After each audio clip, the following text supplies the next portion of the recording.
All right. Let's go on to segment 2 here, guys, which is going to be brought to you by Stamps.com, which you guys, if I found out some great stuff about Stamps.com. Number one, first of all, priority mail is changing. There's going to be 1-day, 2-day, and 3-day priority mail. So basically, what you know as express mail right now is just changing to priority 1-day, okay?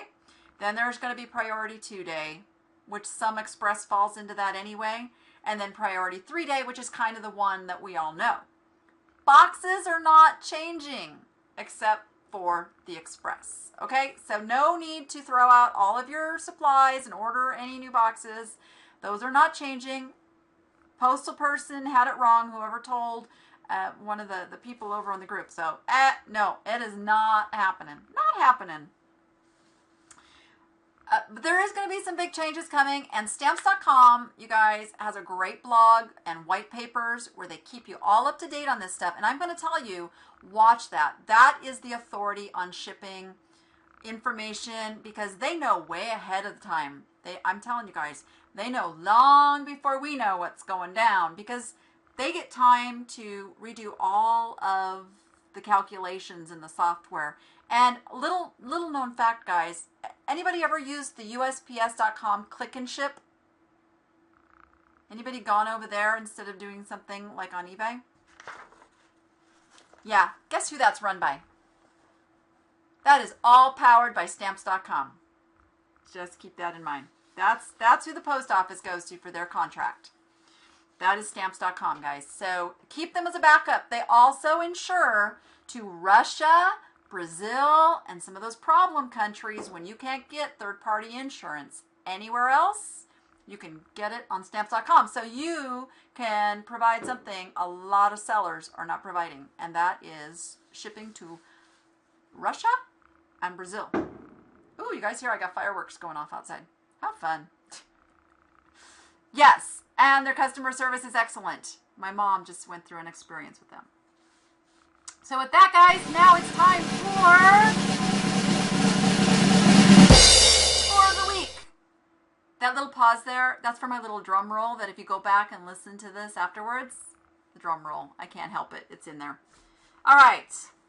And I've only just glanced at these because, as I told you guys, I skated in the door right before the show. So this comes from Bill Farrell.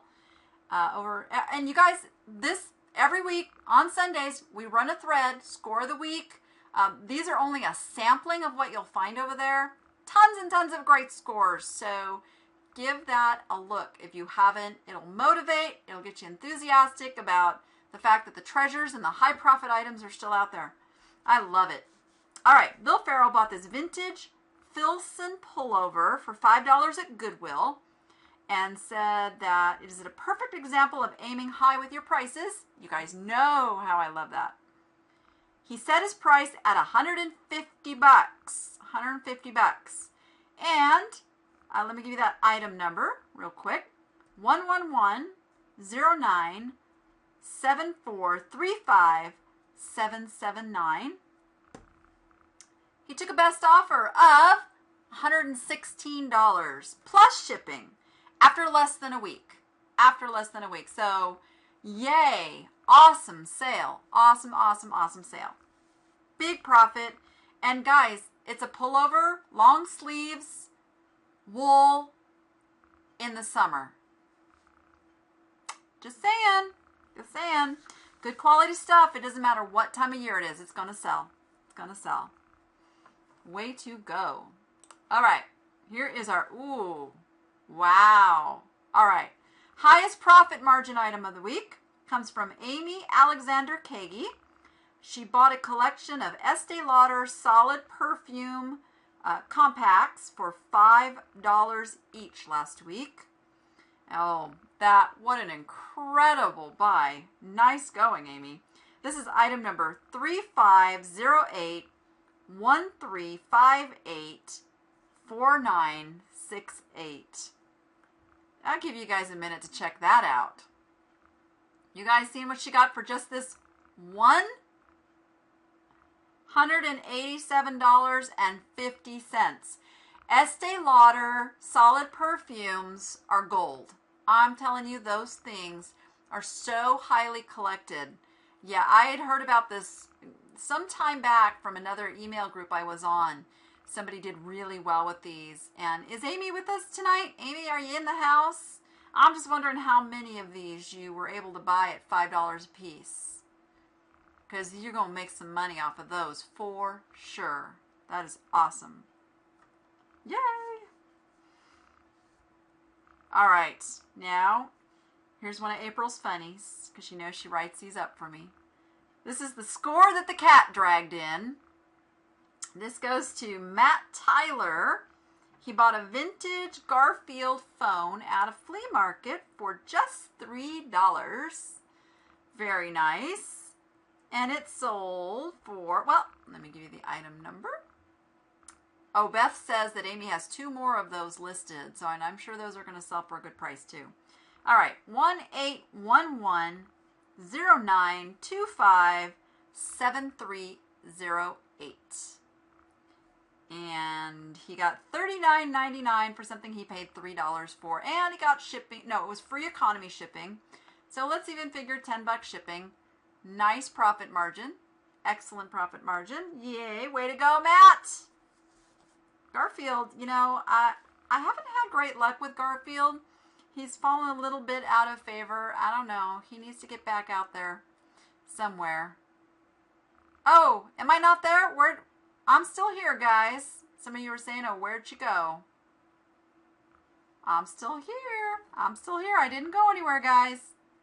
I think it's a Spreecast issue. Woof. I'm not lost. I'm right here. Yeah, just refresh. Sorry, guys. You guys, if you have any of those issues, the freezing issues, whatever happens, if you could send an email to support@spreecast.com and let them know that happened, I would really appreciate it. Just so they can kind of figure out what that's all about. All right. So, good job, Matt, on your Garfield score. All right, this is our Out on a Limb score. Lois Dupree bought this Cuisinart griddle. Let's see, it's a stainless steel, copper, round pan. She bought it for $15. And Lois, are you with us? Where did you find that piece? Always helps if you guys let us know. Was it a thrift store or flea market, yard sale, all that good stuff? Thrift shop. She said she got it at a thrift shop. Good deal. She researched and found there were a lot that sold for $40 and $60, but one sold as high as $150. So, oh, good girl. So she listed it for $160 with free shipping. Yay, high five. And item number, I'm going to give you so you can go check this out. 2212-3514-7478. Ah, yes. She took $145 best offer. $145 for her $15 purchase. Way to go, Lois. Woo! Gosh, I love that. As April says, way to cook up some money. I love it. April, you're so good. Okay, we got a glass Newbie score. This came from Barb Jones. Oh, and I don't have a link to this one. I'll have to put this in as I'm talking to you. Let's give you the item number while I'm putting it in. 3106-8931-3082. Oh, where's my numbers lock? Oh my goodness. 3106-8931-3082. There we go. Aha! Oh, beautiful piece of Murano. Beautiful, beautiful. And she has all the right keywords in that title. She paid $18 for this at an antique store. Now, Barb, I'm going to say yay, kudos for going out on a limb and getting out of your comfort zone and purchasing this. And really good job in what you picked out. What you guys can do now, and I want you all to be aware of this, if you're really not sure of value, but you think it's something good, be careful where you start your auctions at. In this case, I probably, on a first try, would have started that a bit higher, like $49.95 plus shipping. But hey, you did okay. you doubled your money, sold it for $34. Also on auctions, separate out the shipping. Make them pay the shipping on top of the people when they're getting auction buying. They don't care about the shipping so much. They're caring about that auction price. That's a big difference between auction and fixed price. So excellent job making a profit. This was a really nice piece. Find more. Great title. It's just not really the glass buying time of year. So auction probably this time was not the best format unless you wanted to start it much higher. So just keep that in mind for next time because you're going to find more now that your eye's tuned in. This was a really nice piece and you described it really well. So good job. Good job. Yeah, and not everyone agrees with that advice, but I'm telling you that has worked very, very well for me. Auctions, you need to be, number one, really careful what you're listing at auction and at what price you're starting. So it's okay to try something at auction that is a higher valued item, but be careful where you start it because as you know, there's not a ton of people finding your listings these days. So kind of start it where you really want it, and to help do that, separate out the shipping cost. That's what I do. Works really good. Yep. All right. Good job. So glad to see you guys out there buying the glass. Okay, this is our score that makes you scratch your head. Came from Layla Bailey. Said she got this match holder from a friend who was moving. So she got it for free. Oh, this has some good stuff going for it. Item number 3906 1045 4266. You guys all see that? It's a vintage John Deere match holder from McGuire Implement Company, Bartlesville, advertising piece. Oh, you guys see the phone number on there? Oh man, when were phone numbers only 3 digits? Anybody know? I don't know. I would have to go Google it. I'm just wondering if anybody knows when phone numbers were only 3 digits. 1930s, Beth says. Nice. Very nice. So this has so many things going for it because it's John Deere. So you got the John Deere collectors.